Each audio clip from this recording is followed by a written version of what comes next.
Bonjour à toutes et à tous. Allez, aujourd'hui, on va voir le montage de la petite perdigone Amandine. Donc cette petite perdigone, j'utilise beaucoup en fin de saison. Je la monte exclusivement en taille 16 et bille de 2-3. Et elle marche très bien, disons, dans tout ce qui est rivière granitique. Jusqu'à maintenant, dans toutes les rivières où je l'ai testée, elle va très très bien pour les ombres. Allez, c'est parti, je vous mets en plan plus large pour la description du matériel et après on passe au montage.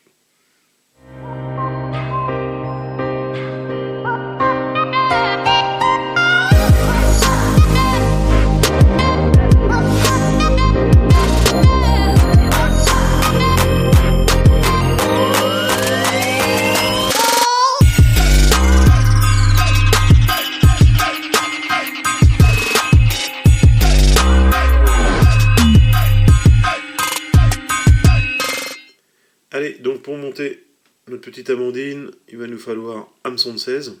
Donc là, en l'occurrence, j'ai choisi les 101 BL de chez Castor. Mais ceux qui s'apparentent le plus, ce sont les Hens 354. Vous avez aussi les Dahuku 101, puis d'autres marques. Donc à regarder chez Fusion Fly Fishing, Fly Concept et puis Caleri, vous avez les hameçons qui s'en rapprochent énormément. Après, au niveau des cercles, donc là, on a prévu de l'appel de Pardo. Donc là, c'est du assez clair. À suivre pour le corps, il va nous falloir un fil couleur olive, enfin pas olive, amande, pardon. Et c'est le numéro, c'est le D04, si je ne me trompe pas. Donc je vais ouvrir la bobine. C'est ça, c'est le D04 en 10-0 de chez Veevus. Alors je dis D04 en 10-0 parce que je sais qu'il existe la même couleur dans les autres tailles, mais là il ne l'appelle plus le D04. Il l'appelle d'un autre chiffre. Mais pourtant c'est la même bobine, c'est la même. Il n'y a que la taille qui change. Après, sur le corps, il va nous falloir un petit fil de cuivre. Alors là, j'ai choisi un fil de cuivre couleur orange. Ça, vous trouvez ça chez Fusion Fly Fishing, Eric Lelouvier. Et en terminaison, un petit fil cannelle pour faire juste derrière la bille. Et bien sûr, la bille, on va prendre une petite bille de 2-3 maximum, en couleur cuivre, que voici. En tungstène fendu, bien sûr, pour mettre sur ce montage. Après, on mettra une petite goutte de laser clear et une goutte de gulfe noir sur la tête pour faire le petit tag, le petit spot qui est ici. Allez, je vous mets en plan plus proche et on commence le montage. C'est parti. Allez, je prends ma bobine couleur amande, je commence derrière ma bille. Je commence à remplir la bille un petit peu pour plus qu'elle bouge de trop.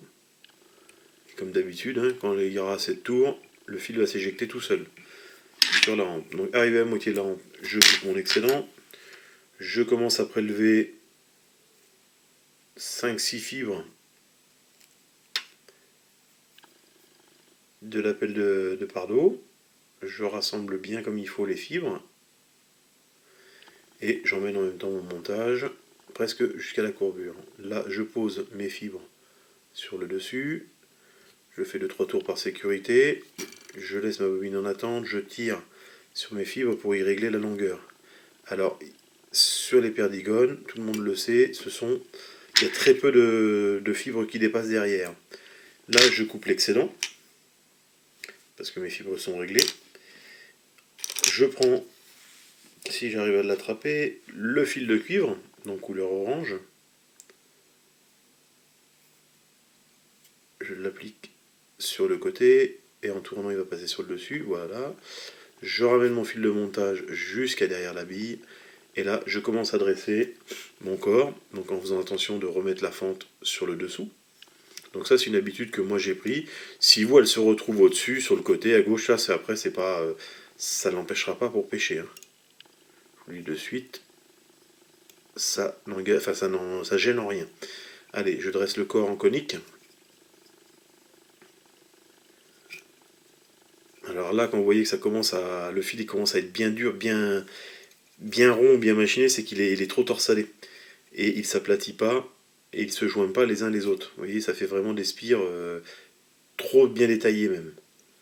Donc quand c'est comme ça, on démêle un petit peu, en revenant en arrière, donc on fait tourner la bobine. Et là, le fil s'aplatit un peu plus, et le montage devient un peu plus lisse. Donc arrivé ici, je prends mon fil de cuivre. Alors dans un sens ou dans l'autre, là il n'y a pas d'importance, parce que de toute façon le fil de cuivre va rester en surface. Le fait que déjà on va lui mettre aussi une goutte de résine.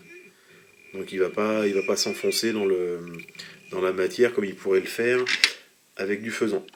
Ici je coupe mon excédent de cuivre, après avoir fait des spires assez larges.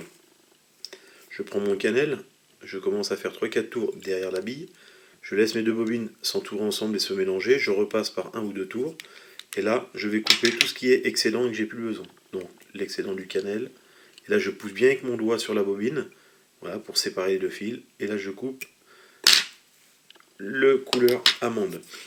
Et là, je dresse avec le cannelle un tronc conique derrière. La bille, voilà. Et vous allez voir que le cannelle, il va se foncer un petit peu au contact de la résine. Donc là, comme d'habitude, une petite goutte de cyano. Le tube est embouché, c'est génial.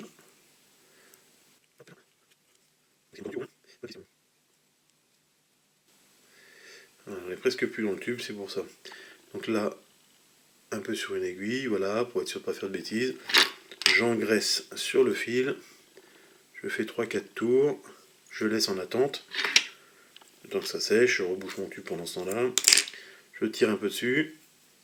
Et là, avec le ciseau, je coupe l'excédent. Et avec le doigt, j'étale le restant de colle. Et en même temps, je plaque mon fil. Comme ça, il n'y a rien qui dépasse, il y a tout qui tient dessus. Ici, je vais prendre donc mon porte-aiguille. Une petite goutte de laser par-dessus ça. Hop, mais vraiment une petite goutte, là il y en a un petit peu trop déjà. Voilà, on essuie l'excédent. Et là, on engraisse partout avec notre porte-aiguille. Vous voyez, le couleur vert devient un peu plus amande et la couleur cannelle devient un petit peu plus foncée. C'est pour ça que la laser, elle est très bien. Elle pénètre bien dans les textures. Ici, je prends mon laser. Hop, je sèche. Bien comme il faut. Voilà, le polygone en couleur clear est fini. Je vais prendre la couleur black maintenant. Alors là, je vais changer parce que c'est une plus épaisse. Donc là, elle s'infiltre moins dans la matière. Donc c'est la Gulf. Voilà, parce que les deux résines ont une viscosité complètement différente. Et là, celle-là, elle tient vraiment en boule au-dessus, elle ne repasse pas en dessous. Alors que la laser, elle aurait tendance tout de suite à repasser en dessous, tellement qu'elle est fluide. Mais elle a son avantage pour les montages comme ça, et elle a son inconvénient si on veut faire des petits tags. Comme toute résine. Ici, hop, j'enlève l'excédent, je place un peu dessus, et hop, je retourne pour éviter qu'elle s'étale le temps que j'y aille chercher mon laser. Voilà, et que je commence à le sécher avec le laser par-dessous. Comme ceci.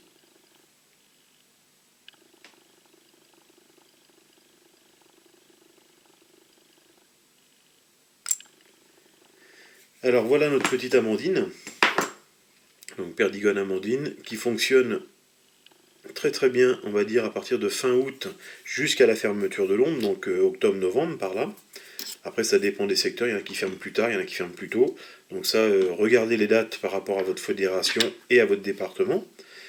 Donc cette Perdigone là, moi j'utilise beaucoup sur les rivières granitiques, mais elle fonctionne aussi en rivière calcaire. La plupart du temps, les ombres, chez nous, par où je suis, on les pêche en rivière granitique, mais elle a fait aussi bonne impression sur les truites depuis un an. Là, c'est une perdigone qui travaille très très bien. Si vous allez sur la rivière, la Dordogne, vous regarderez sous les rodoncules à partir de fin août, vous y verrez des petits picots qui sont en forme de petites pyramides, de petites tailles d'escargots, qui sont tout petits, pas plus grands que ça.